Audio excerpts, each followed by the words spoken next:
That's a good one for these waters, isn't it, Tofield? It's about a 30. Now that is a nice pickwood smallmouth. But that's dinner.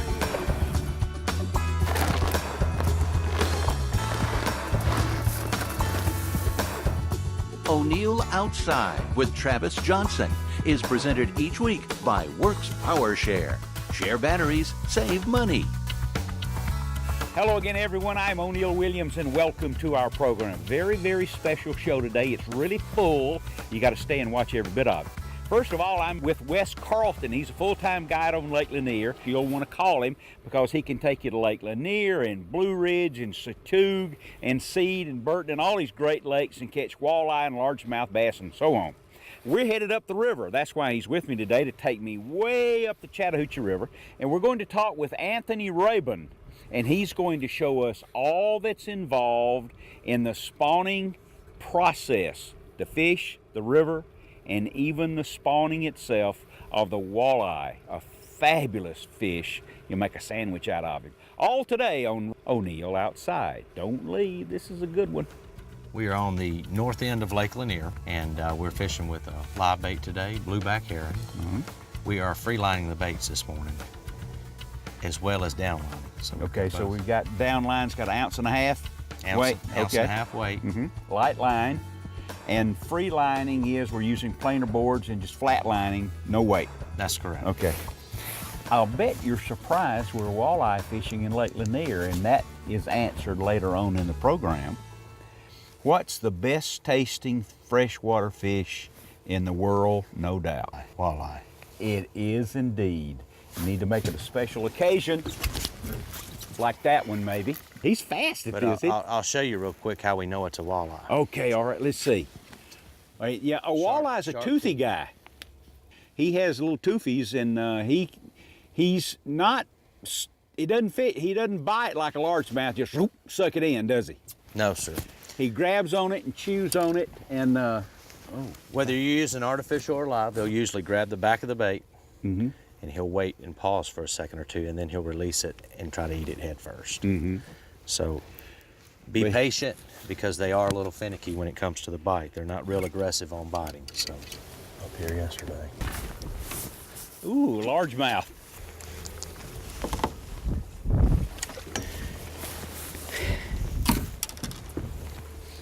You can tell he's a river fish by his color, can't you? He's cold. He's real cold. He's cold too. Cold besides. That's right. That's right. Is that 4?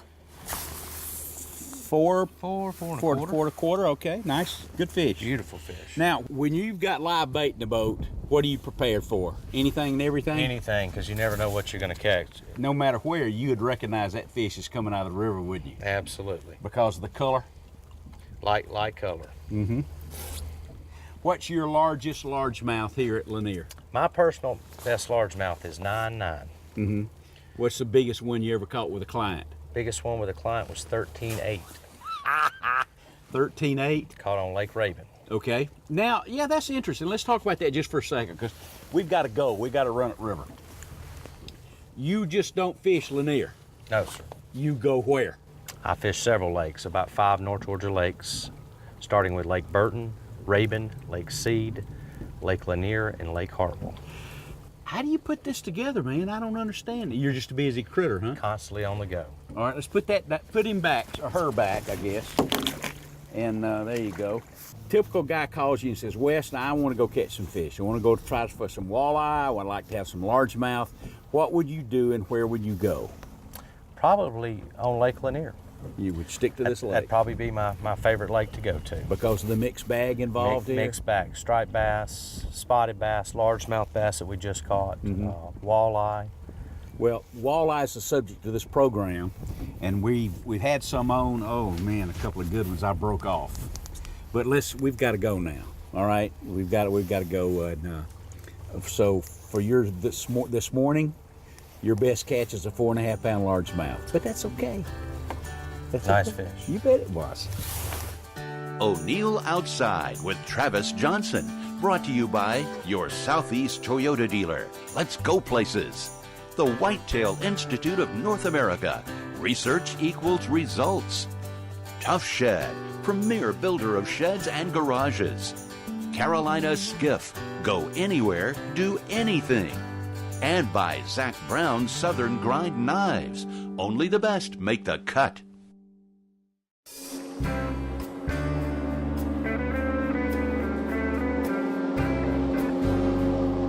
The subject is walleye.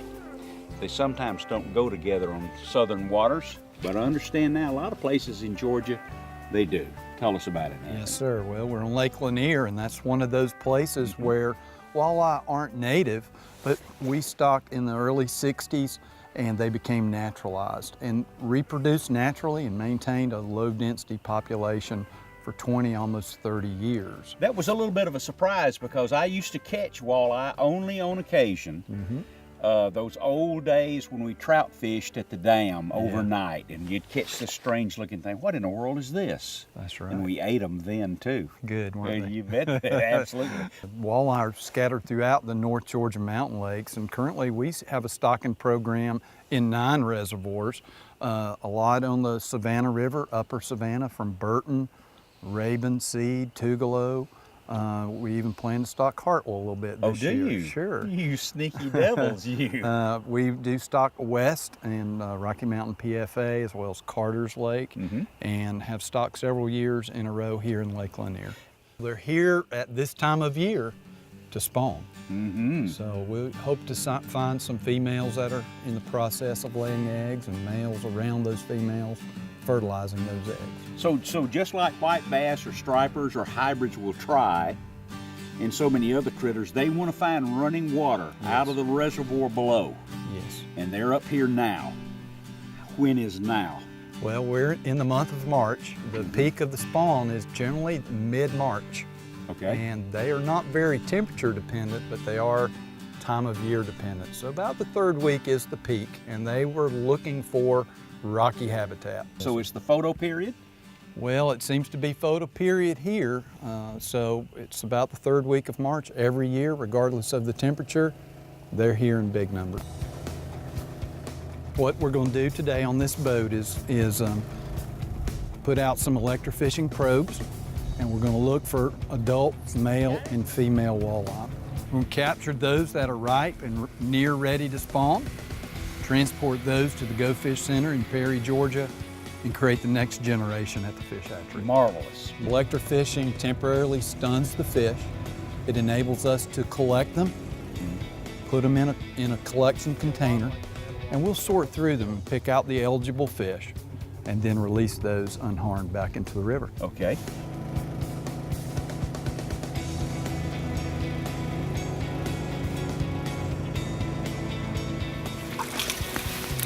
All right, this is a flowing male walleye, and the length is 537. 537, so that'd be a good hatchery fish. That you say that was a male? As a male's flowing. Another male, 580. They've been in here for a few weeks. How red they get? Just from the... And that's rubbing on the bottom. Okay. Been in here. Yep, they'll heal up from that. So that'd be another good hatchery fish. Alrighty. A smaller fish, 454. Male's flowing really well. So that's a good candidate for the fish hatchery. And we'll take about 3 males for every female that we collect. When he gets through with the spawn, he'll go back downstream. He will leave, that's right. So he's not a good candidate for the fish hatchery. 538. Another one. Look, this is female. See the eggs? How many eggs will the female lay? Well, she'll have, you know, about 100,000 fish about this size. It's about 100,000 eggs. Now, she's already spent most of her eggs. If not, her abdomen would be very swollen, be full of eggs.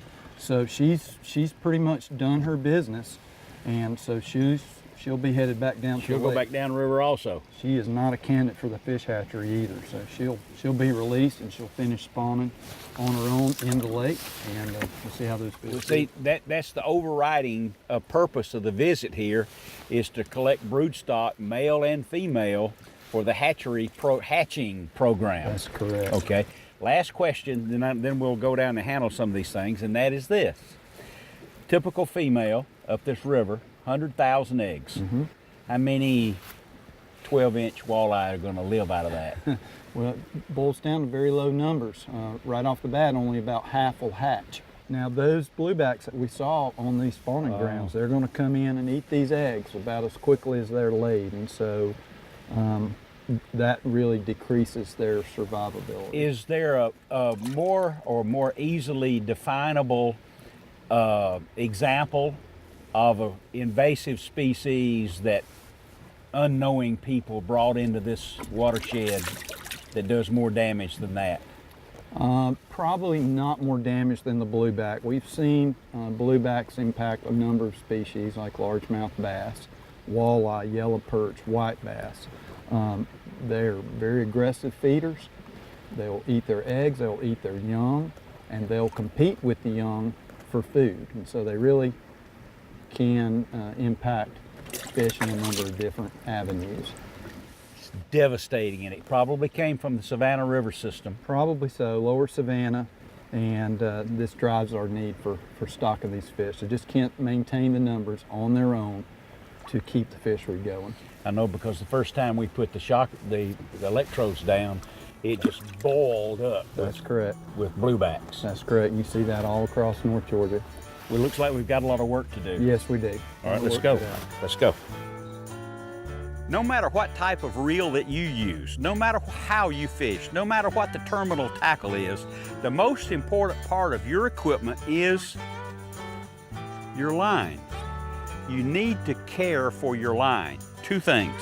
Number one, if you will spray some of O'Neill's reel oil on the line, it will keep it relaxed. It will keep it from being brittle. Number two, never store monofilament line on the reel or on your spare spools in the sunlight. Sunlight degrades monofilament. And that's a couple of really good tackle tips from TJ at True Turn. This portion of O'Neill Outside is presented by the Georgia Department of Tourism and Economic Development, the Georgia Department of Natural Resources Wildlife Resources Division, and Georgia State Parks and Historic Sites.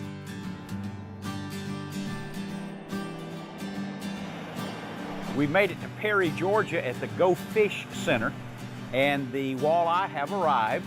2 big trucks full of walleye separated by gender, and now they have to balance the temperature of the tanks here and there and there. Take a little while, and then the spawning process will start.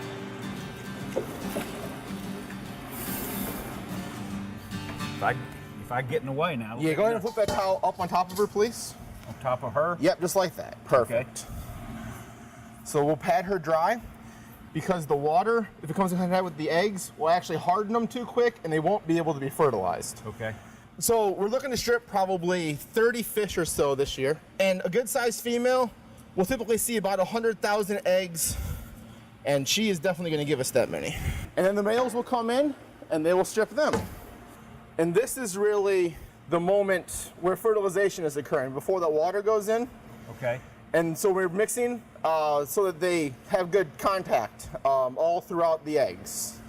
And this would happen in the stream. Yeah. She would spew the eggs out against a hard surface. Yep. And the Okay. male would be right there next to her. Okay. So then we're going to add a little bit of water here. And the purpose of the water? It's to kind of help continue distributing everything. Mm-hmm. And then after another 30 seconds or so, we'll add this slurry over here with this diatomaceous earth. See how they're starting to clump up? Yes. That's that adhesive layer on them that would help them stick to rocks in the wild. But in here, that's not helping us. Right. So Tim wants to go ahead and start adding that slurry in. And this has really fine particles in it that will stick to that layer so they don't stick to each other. Okay. And this product is called diatomaceous earth. Yes. Swimming pool filters. Exactly right. Mm-hmm. Why are you using a quail feather? The high-tech stirring instrument is actually, it's soft enough to not pop any eggs of its own. I If you see. use something too firm, it might break a few eggs because they're very soft right now. I see. Well, just so that I'm not pulling That's not a quail feather, everybody. That is a That's a turkey- turkey feather. that is a turkey feather, I just yeah. thought I might get your attention by calling it a quail feather. This is a huge undertaking. It really is, and this year we hope to be producing all of the fry necessary to stock Georgia's waters at this facility right here. Okay. So what we're going to do the next couple days should meet the stocking demand for the North Georgia lakes. Okay. The eggs are heavy enough that they should stay to the bottom on this. The eggs sink naturally, and so we're hoping to flush out some of that water and that earth to get just the eggs. And they'll sit just like this for 2 hours while they get harder. After the walleye eggs have been spawned, fertilized, and hardened, they'll go into these jars here at about 1.5 liters per jar. Okay. That translates to almost 200,000 eggs. How long do they remain in? Usually about 10, 14 days, somewhere in that neighborhood. And as soon as these fish start hatching, they'll start migrating up and out of these jars. After a 48-hour window, these fish would then be counted. We run them through a machine that actually counts each one of them. And they are held separate so that they're ready to go into ponds to grow out. So out of this process right here that we're going through with the bringing in the fish and the activity into the ponds, how many walleye will you have to restock the lakes and streams in North Georgia? I think this year our target for that number is 300 to 350,000 fingerlings restocking the lakes in Georgia this year. 350,000, that's where some of your money goes when you pay excise taxes on fishing tackle. That's correct. You betcha. Time for the Southern Grind guest book this week from Ken DePaul in Blountville, Tennessee. He says, what do you think is the best all-around muzzleloader to hunt with and why? The best all-around muzzleloader is dependent on the barrel. I don't care what the trigger feels like, the scope that you have, the caliber that you have, that means nothing. The barrel is what determines the accuracy and your time on the range to make sure it works like that. So the muzzleloader that I use is a CVA with a Bergara barrel, and you can depend on that. If you'd like to win a black and tan Southern Grind knife from Zach Brown, then go to o'neilloutside.com. The guest book, leave your question, your comment, and if you use it on the show, Zach Brown will send you a fabulous knife. We have more from O'Neill and Travis, but first, let's thank these sponsors. Your Southeast Toyota dealer. Let's go places. The Furminator, best food plot implement on earth. Year One Muscle Car Parts.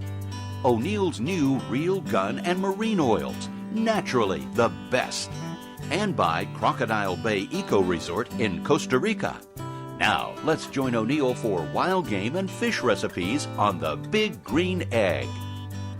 This Big Green Egg recipe is something that's, well, we'll call it artwork. And if I can get it accomplished with these little nubbing fingers, you can too. First of all, this is a bone-in prime rib. It weighs a little over 5 pounds, and I'm going to lather it up very well all around with Worcestershire. If I can pronounce that. The guys from Boston pronounce that a little bit differently. But all right, so I got it nice and sticky with Worcestershire. Then I'll sprinkle lots of garlic all around, garlic. Then, you know I love pepper. After you watch these things for so long, you know I love a lot of pepper. Then black pepper. Now here's the artwork coming up now, see? Now it's messy, but I'm gonna get it done, and I know that you can too. Kosher salt all over it. And I'm going to cook this on the egg, well, at 250. It's gonna take a little while, but you don't have to get in a hurry. You can control the temperature on the egg. How does that look? Did that do pretty good? Now, I can just say be patient with it, okay? And much like so many things, cooking, fishing, hunting, in this case right here, you can use too little salt but you can't use too much, and it's going to turn out beautifully. Salt-crusted bone-in prime rib. Boys, it doesn't get any better than this. What a classic big green egg dish. And you can have the recipe. O'NeillOutside.com, BigGreenEgg.com. Big Green Egg, the ultimate cooking experience. Just take a look. Isn't fishery science fascinating? I'll bet you didn't know. Now think about it for a second. If it weren't for the Department of Natural Resources in your state, like here in Georgia at the Go Fish Education Center, we wouldn't have trout in the streams, because in Georgia it's only the brook trout that is native. The rainbow and the brown trout is not. We wouldn't have stripers in the streams, in the major reservoirs. We wouldn't have hybrids. We certainly wouldn't have walleye, and you got a picture of that. Isn't it wonderful? And we get to catch them and eat them and admire them and talk about them and have television shows about them too.